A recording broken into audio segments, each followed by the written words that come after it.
Hey everybody, it's so good to be in the house of Devo with you. My name is Bo Willette, and these Devos go from about 9 o'clock to around 9:30, and we are in Exodus chapter 9 and 10 today. And hopefully we get those done. I'm hoping. But we shall see, as it goes on. But anyway, it was great to get in the comment corner. What's up, Kurt? How's everything going? Hopefully you guys have had a busy week and you guys are in prayer for one another. And it was neat being on the comment corner and just kind of going over, Southern California culture and what it was like back in the 80s growing up. And that's where the term Hesher comes from. I don't know if anybody ever remembered that term Hesher.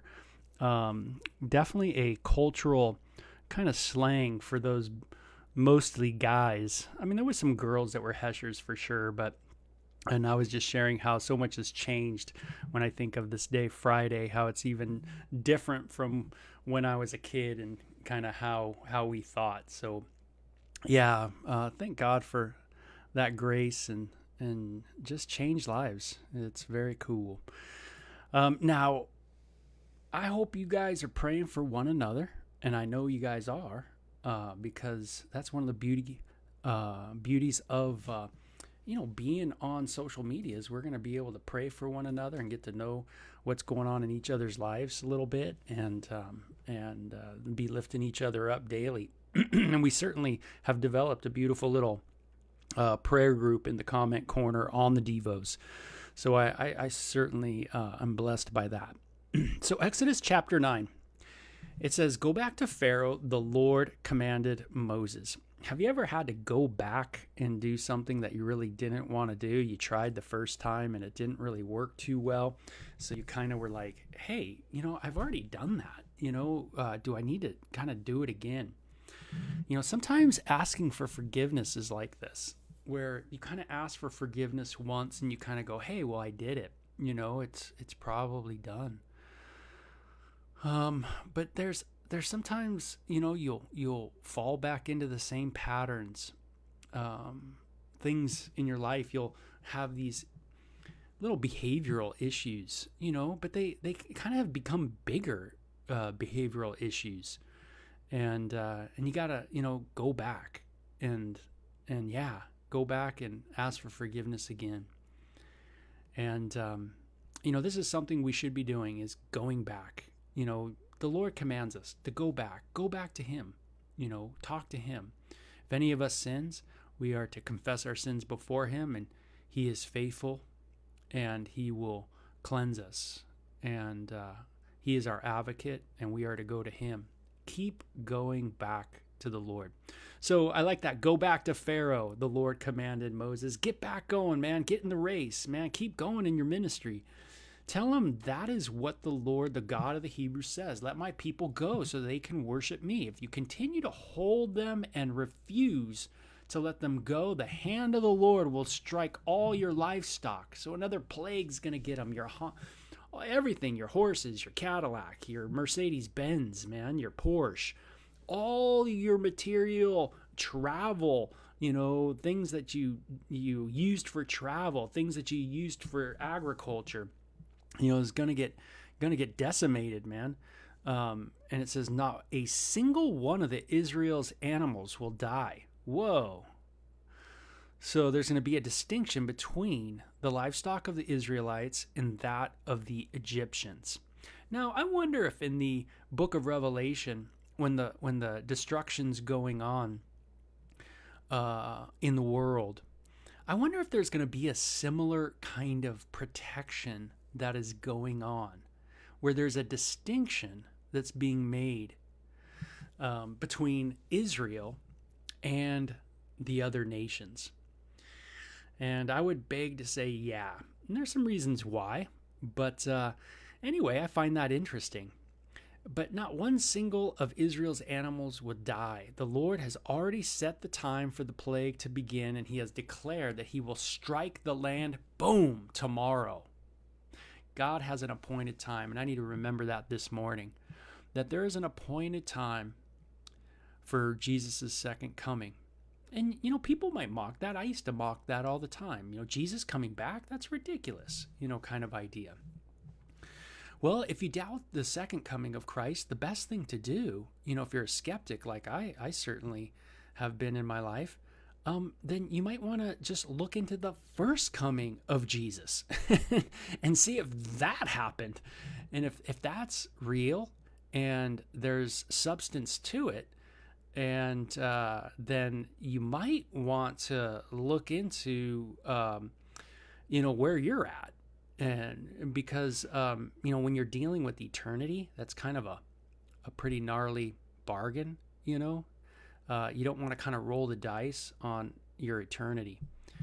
So God's got a plan, and this morning I just need to set my heart that God does have a set time. And that's what he tells Pharaoh through Moses. Hey, there's going to be a set time. It's going to happen. And the Lord did just as he had said. The next morning, all the livestock of the Egyptians died, but the Israelites didn't lose a single animal. And that's interesting. Everybody, if we trust in this world and we trust in human beings, and that is our God, is humans and human isms and human assemblies and groups and governments, and that becomes our gods, then we will lose everything. We will lose everything. And maybe that's what's happening in our world today. People have thrown off the true and living God, and they've chosen to trust in mankind, human beings, womankind, and what has happened is we have lost everything. Everything gets lost. All the paradigm shift is amazing that takes place when your eyes are on people as your God. And notice the Israelites didn't lose a single thing. Those who are in Christ will lose nothing. Jesus told us that we will gain 100-fold. What a beautiful promise Jesus gives us, huh? The Israelites didn't lose a single animal. God is going to give us an inheritance that cannot be lost. And so, man, a real beautiful picture there. Pharaoh sent his officials to investigate, and they discovered that the Israelites had not lost a single animal. But even so, Pharaoh's heart remained stubborn. And still refused to let the people. Oh, do you guys know what it's like to be stubborn? How many of you guys are stubborn out there? Is anybody stubborn in the comment corner? Can anybody say, yeah, I'm kind of stubborn? That's true. So there's some stuff I'm stubborn about. I don't know about you guys, but man, I can be really, really stubborn. I'm going to wear my Jacob LeJoy hat. Yeah, he's a good brother that passed away a while ago and went to be with his with the Lord, and we made a hat that says, I'll read it to you guys. It says, Jake Whosoever. And that's right. Whosoever. God so loved the world that what? Whosoever believes in him. Yeah. Anyway, his name's Jake. And a wonderful family, awesome mentors for Sil and myself. But the Lord hardened Pharaoh's heart. So they took soot, it says, then the Lord said to Moses and Aaron, take handfuls of soot from a brick, kindling, and have Moses toss it into the air while Pharaoh watches. So man, go right before his face. Hey, you know what I need? Hey, by the way, Paula says I can be stubborn as well. Tamara says weak one. Sue says I've learned to be less so, but to use it in the right direction. God, yeah, that's good. Kurt says yep. Sue says me. Yeah, being stubborn, man. I think we can all relate to that for sure. Don't you like the boldness, though, here? Have you ever wanted boldness? Just like, man, God, make me bold. Let me be one of those bold people, Now, I love it how Moses now turns from this person who is has been so reluctant in the narrative we see him just continuing now to make these steps of faith, these little steps of faith. What is the little step of faith I need to take? Just take that step. Maybe it might be looking at someone and praying for them. Maybe it's stepping out in the church and maybe saying, hey, you know what? I could help out in this area. Something like that, but taking a step of faith. And then pretty soon there's like this amazing empowerment and confidence that comes in, where pretty soon you're starting to become more bold and more bold in your walk with Christ and sharing, with people. And says Moses threw the suit in the air right before him, man, just throws it up in the air, and boils broke out on people and animals alike. How interesting, right? From suit to boils, right before Pharaoh. Yo, Pharaoh, check this out. Even the magicians were unable to stand before Moses because the boils had broken out on all of them and the Egyptians. They had to get away. But the Lord hardened Pharaoh's heart, and just as the Lord had predicted to Moses, Pharaoh refused to listen. Man, Moses is starting to see what? The power of God. God is he is hardening Pharaoh's heart to show his mighty power. And who is being affected by this? Moses, the leader, right? The guy who's supposed to be leading, the reluctant leader, the stubborn kind of leader, the one who says, man, I can't do it. Man, send someone else. Don't you got someone else for this job?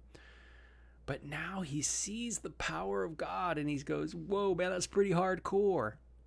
God is doing a work. Do you get that kind of excitement in your life? Do you get that kind of excitement where, you've been ministering and you've been serving and helping people or just praying for people, and then you see something happen and you go, man, dude, that's awesome. And you get excited about God's power and that, yeah, God is listening, and yeah, God is working, and that encourages you to move forward. And this is what's going on in Moses' life, creating a boldness in him. Then the Lord said to Moses, get up early in the morning and stand before the Pharaoh. Tell him, again, stand before him. Stand. Don't sit, stand, right? Take your stand. I just love how this is progressing and how God's showing his mighty, strong hand, right? Strong arm before Pharaoh. And Moses is just getting blessed by this. He's just like, whoa. Because sometimes we fear what people are going to do. We fear the powers that be, and we fear everything. And yet the Bible says, cursed is the one, right, who puts their fear, their trust, all that in human beings. We need to be fearing God, right? Kurt Maddie says, I love to be thinking on 1 John 3:23. Why don't you quote that passage too, so everybody knows exactly what that passage says, Kurt? That would be cool. Now, he goes back and he does the same thing. Let my people go so they can worship me. If they don't, I will send plagues on you and the officials. And there is no one like me in all the earth. There's no God like me. There's no one like me in all the earth. By now I could have lifted my hand and struck you and your people with the plague to wipe you off the face of the earth. Yeah, God could have done that, right? God could have easily just went, boom, it's done. But I have spared you for a purpose. Why is God doing this?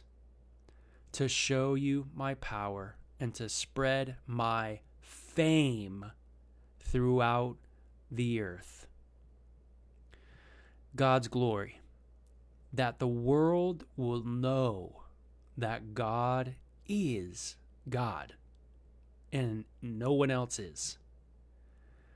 God is about the business of spreading his fame. Does that make sense? God is about the business of spreading his fame. When someone's famous, they're famous. They're like, wow, that person's famous. Well, guess who's really famous? God. God's pretty famous. Even atheists talk a ton about God. They even write books about God, like big books all about God. And there's chapters and chapters by philosophers and, different isms all about Jesus. Amazing, right?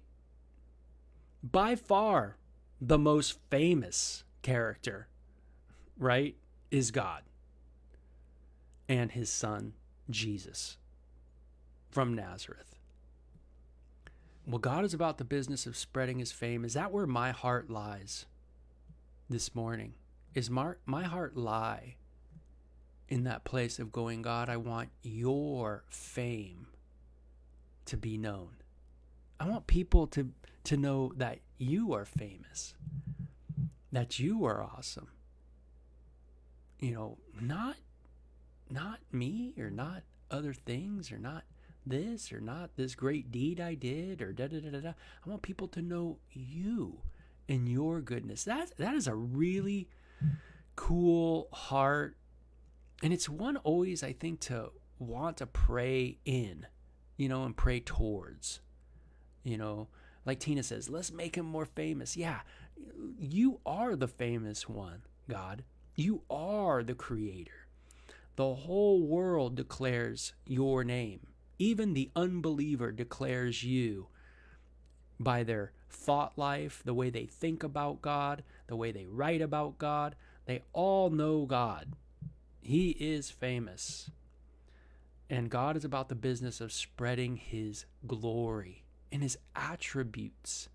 And he does that through us. Isn't that amazing? People get to know God through God's people.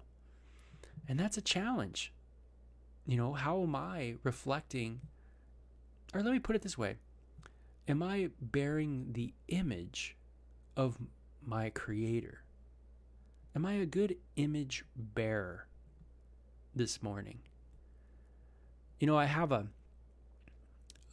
sign in, we have a small house, and I have, as you could tell, my office is kind of like my everything. And I have an area that has just 1 Corinthians 13 in it. And in 1 Corinthians 13, it's a wonderful chapter on love, as most of you know.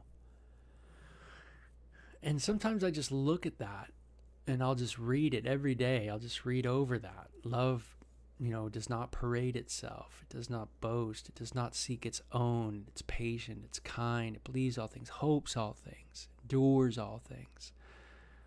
And I'll go, God, am I reflecting you in this way to the world? And I find sometimes just an irritation, an impatience, a real bitterness that can creep in for humans. And but I have to ask myself, am I an image bearer? And that's a good morning Devo idea. Quick, order your livestock and your servants. Come in from the fields, find shelter. Any person or animal outside will die when the hail falls. So hail's now going to come, and God says, I'm going to let my power be known. So some of Pharaoh's officials were afraid because of what the Lord had said. A lot of this reminds me of Jesus going before the Pharisees a lot as well. You know how their hearts just continue to be hard. But there was some of the Pharisees that really started kind of softening up. And here we see some of Pharaoh's officials were afraid because of what the Lord had said. They quickly brought their servants and livestock in from the field. But those who paid no attention to the word of the Lord left theirs out in the open. Then the Lord said to Moses, lift up your hand towards the sky so hail may fall on the people, the livestock, and the plants of Egypt. So Moses lifted his staff, and this great thing happens, right? This amazing things. And hail struck anything. And of course, the plants and animals and trees are all destroyed. And only place without hail was the region of Goshen, where the people of Israel lived. Remember? The people they were fertile as ever, just as the land was fertile. They were like having babies, like massively. They had an army of kids, man. Just amazing youth ministry. Their youth ministry was huge, gigantic, probably the biggest one ever, right? And it freaked the Pharaoh out. He said, man, these people have grown so much, we got to get them. We got to squash them before they overgrow us, right? Population control. Oh, man, what a topic, right? Population control. Propaganda that pushes population control. Wow. It's been going on a long time. And there's a reason why propaganda gets pushed all the time for population control. And it has to do with power. And I'm not talking about electricity. I'm talking about people in positions of power. Pretty radical. It's been going on forever. You know, turn off the noise. Turn it off. You got to turn off the noise, man. Propaganda everywhere. Good slogans are everywhere. The propaganda slogans. Okay, Bo, enough. Then Pharaoh quickly summoned Moses and Aaron. This time I have sinned, he confessed. The Lord is the righteous one, and my people and I are wrong.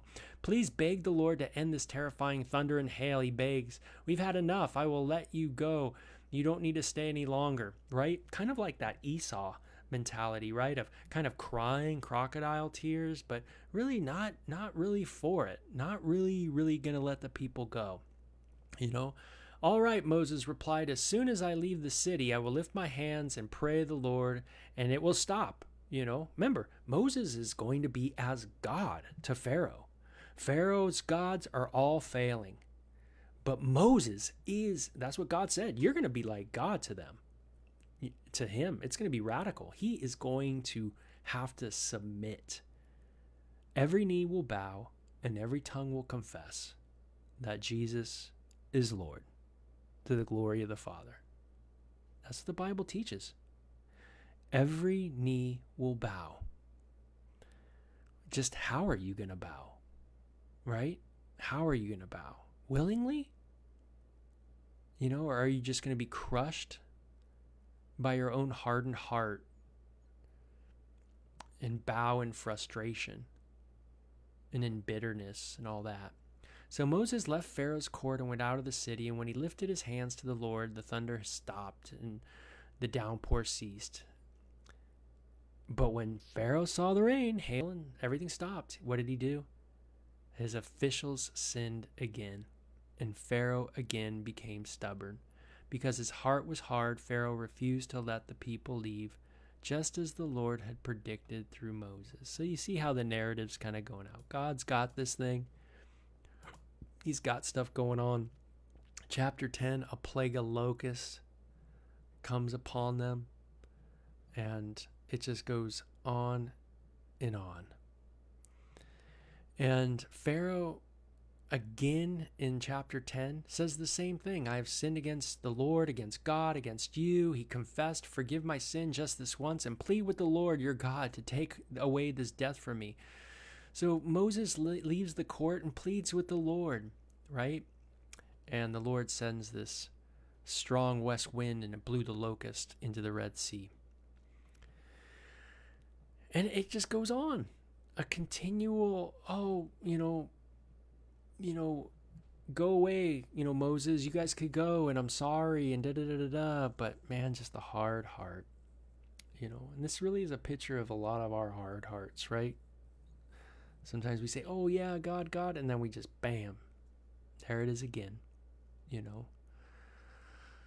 Pharaoh's got an interesting hard heart because he's got the hard heart that won't surrender to the lordship of God. And that's a really specific hard heart. So I'm not talking about the Christian who's, being stubborn with the Lord. I'm not talking about that. I'm talking about the person who's just being stubborn with the deity. The person who says, nope, no God. Not going to trust God. No way. Nope.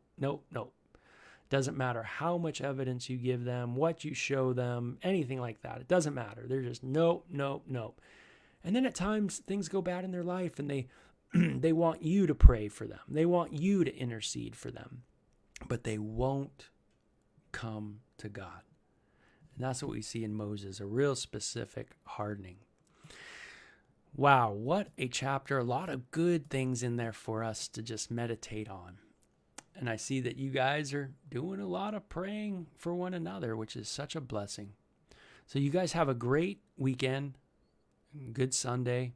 Hopefully, maybe I'll see you at CCF, and we will get back in the Word soon. So Lord bless you guys, okay? And gals. Not just guys, but gals too. So bless you. Take care. Bye-bye.